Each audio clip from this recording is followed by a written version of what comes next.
Quelle est ma place? S'il y a bien une question qu'on s'est tous déjà posée au moins une fois, c'est bien celle-là. Et quand bien même ça n'était pas exactement sous cette forme, ça en était une de ses variations. Qui suis-je? Qu'est-ce que je veux? À quoi je sers? Tant d'interrogations complexes et perturbantes qui, pour beaucoup, et particulièrement nous, jeunes, nous laissent perplexes et un peu perdus. La place renvoie assez logiquement à ce que l'on veut faire.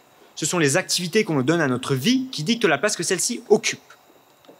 En fonction du métier qu'on réalise, on pourra ou on ne pourra pas avoir telles ou telles activités, principalement par une limitation due au salaire, les joies du libéralisme, mais aussi par une limitation horaire. Si je suis boulanger, pas sûr que je mange du caviar tous les soirs. Ensuite, la place renvoie au rôle, au devoir et à l'utilité qu'on est censé avoir. Chaque humain a sa place aux yeux de la société, puisque chaque humain fait justement intégrante partie de cette même société. On trouve toujours une utilité à quelqu'un, et quelqu'un est toujours obligé de se trouver une utilité pour vivre à cause du système monétaire. D'ailleurs, vous n'avez pas une petite pièce? Non. Bon.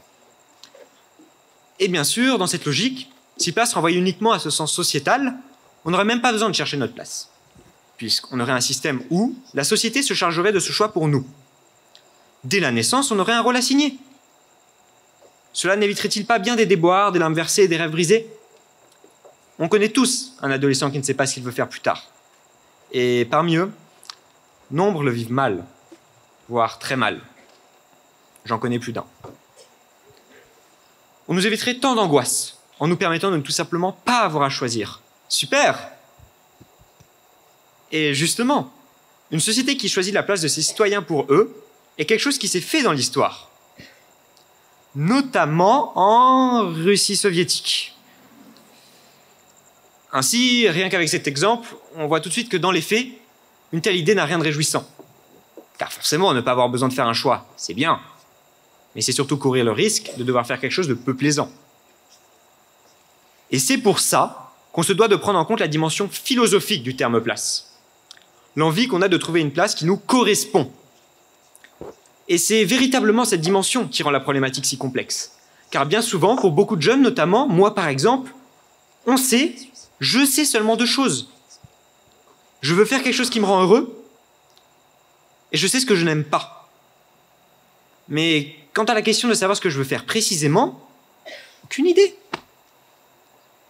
Et quand j'y réfléchis, je me dis, oh, j'ai qu'à être prof. Puis après, je réfléchis. Et je me rends compte que les gosses, c'est bruyant. Et que les ministres sont doués. Alors bon, après, j'ai moins envie. Et c'est pareil pour tous les métiers. En soi, j'ai peut-être juste pas envie de bosser, en fait. En tout cas, cette incertitude m'a directement me cause encore beaucoup de mal-être. Aussi, toujours sur la question de savoir quelle place on désire, il ne faut pas oublier une chose. Certes, on nous donne le droit de l'ignorer, nous jeunes. Mais on nous presse à trouver une réponse. Au final, on a le droit de ne pas le savoir, mais on se doit de le savoir. Ironique. Mais du coup, comment savoir quelle est ma place? Eh bien, sans surprise, il n'y a pas de méthode miracle. Il dépend de chacun. Cependant, il y a des pistes de recherche qui peuvent aider. Se cultiver, s'intéresser au monde et aux choses, se renseigner sur différents métiers. Alors bon, si vous êtes dans le même cas que moi, vous aurez beau faire tout ça, ça ne vous aidera pas du tout. Et là, il n'y a qu'une seule solution. Attendre et voir comment ça se déroule. Sachez que, d'abord, on peut occuper plusieurs places dans sa vie.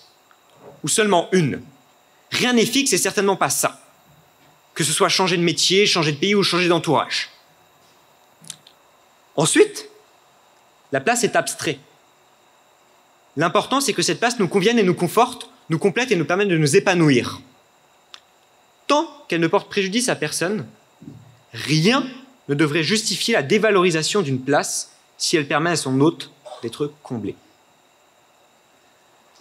Par contre, il y a aussi une dimension tristement réaliste à cette question. On ne peut pas forcément occuper chaque place. En revanche, ce n'est pas une raison pour ne pas essayer. Il est évident que certaines places sont plus accessibles que d'autres. Mais si on veut vraiment une place élevée, il ne faudra pas hésiter à gravir des montagnes pour l'atteindre. Et parfois, ces montagnes sont trop hautes. Dans tel cas, tournez-vous vers l'océan et plongez-y. N'en restez pas à la petite colline si vous tenez à plus. Et inversement, n'hésitez pas à descendre la montagne pour habiter la colline si vous préférez le calme de la lande à la vue du sommet des montagnes. Et surtout, sachez que, en ce moment même, tu as déjà une place dans ce théâtre, dans le cœur de Jean. Au moins une personne, dans ce monde, tu as ta place.